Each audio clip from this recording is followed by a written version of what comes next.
We want the vice president to hear us out here. Let's go, Atlanta. What are we? Atlanta is on the move. Georgia is on the move. Here we go.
Please welcome Quavo.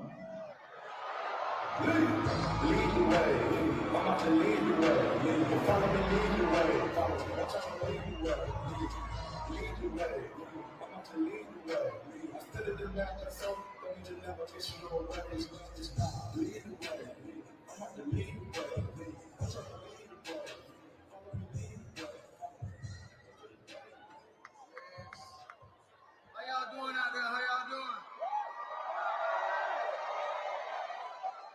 If y'all don't know me, I go by the name of Quavo. Born and raised in the north side of Atlanta, home of the Migos.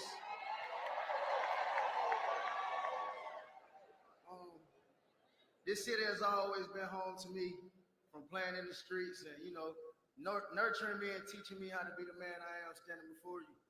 So, one of these issues that I care about is resolving the gun violence issue.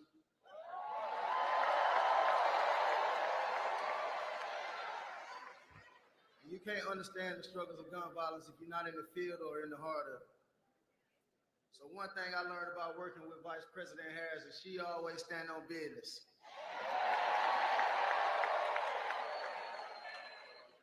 From inviting me, what's up, Mama? From inviting me to the White House last year to discuss these solutions, to passing the biggest gun safety laws to date.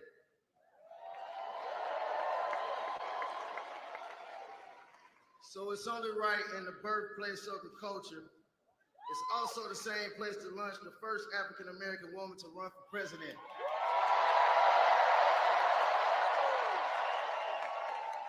Yeah, we changing the culture again.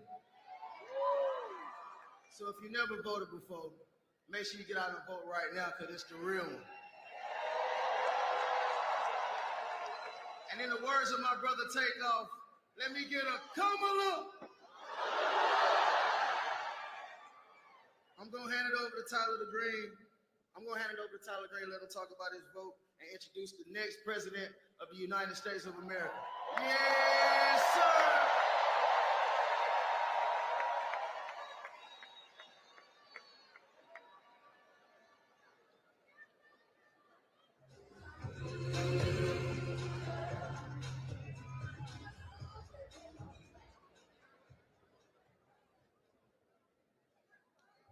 Hello, everyone. Can you hear me? All right. My name is Tyler Green, and I am so honored to be introducing the next President of the United States of America, Vice President Kamala Harris.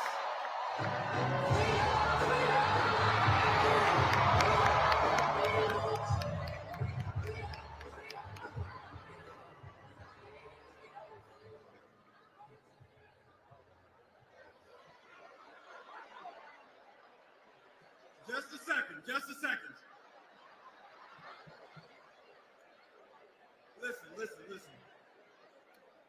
As a proud House man.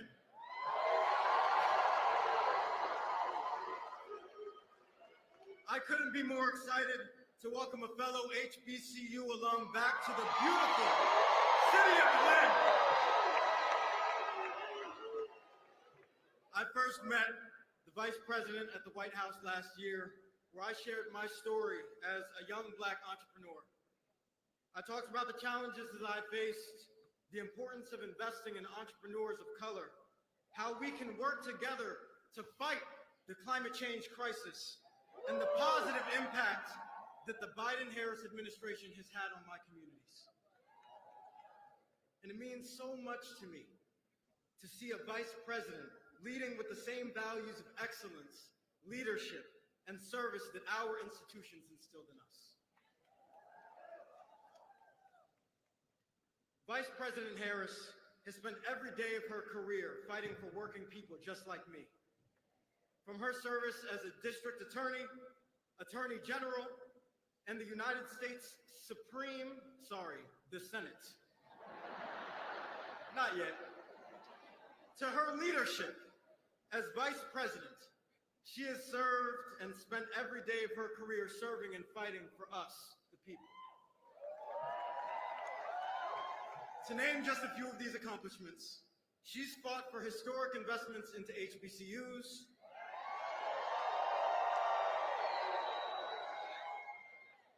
she's fought for student debt relief, she's fought for reproductive freedom,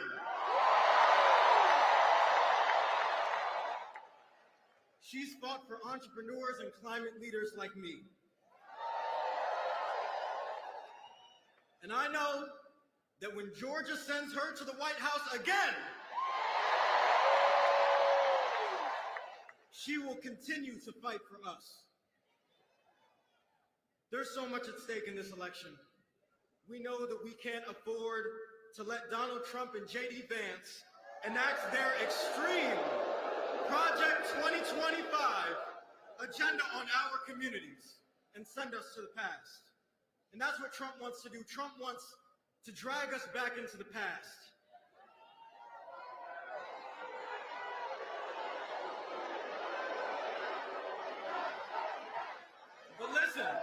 But just listen. We have a champion here with us tonight.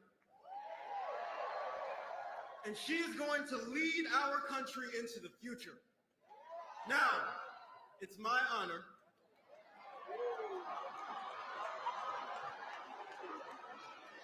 to introduce the next President of the United States, Kamala Harris.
Thank you, everyone. Thank you, thank you.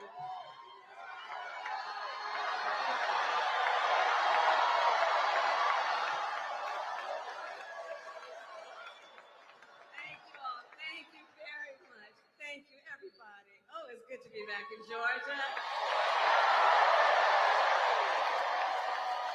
Thank you, everyone. Can we please hear it for Tyler?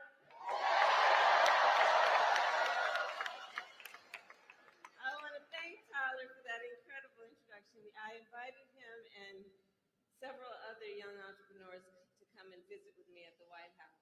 And we had a really very long and important conversation about the future of America. And Tyler, you represent the best of our future. Thank you.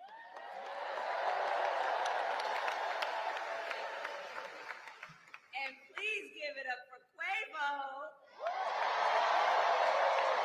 and Megan.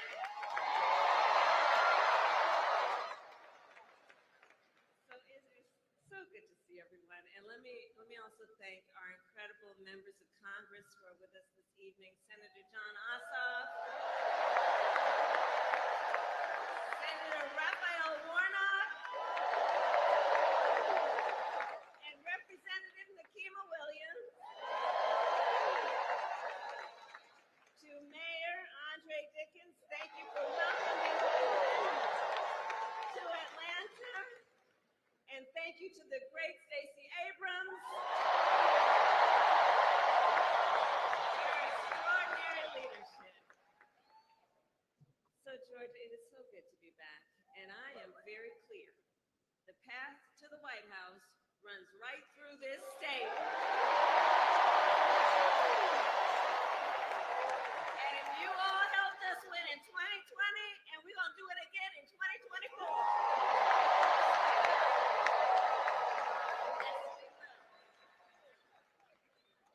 So let's get right down. So I'm gonna get into some business now. Okay, I'm gonna get into some business now. All right. So Georgia, as many of you know, before, and have a seat if you have a chair.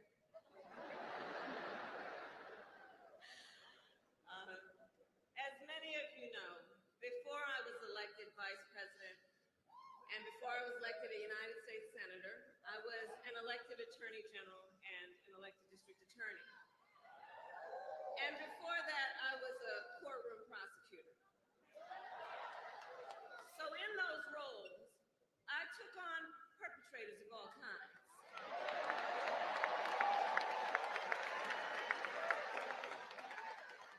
Predators who abuse women, fraudsters who ripped off consumers, cheaters who broke the rules for their own gain.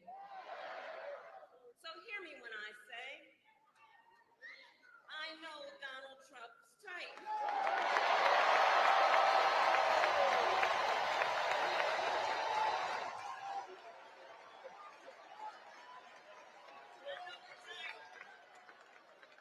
And I have been dealing with people like him my entire career. For example, as Attorney General of California, I took on one of our country's largest for-profit colleges that was scamming students. Well, Donald Trump ran a for-profit college that scammed students.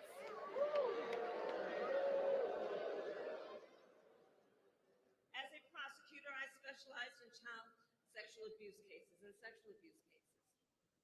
Well, Trump was found liable for committing sexual abuse.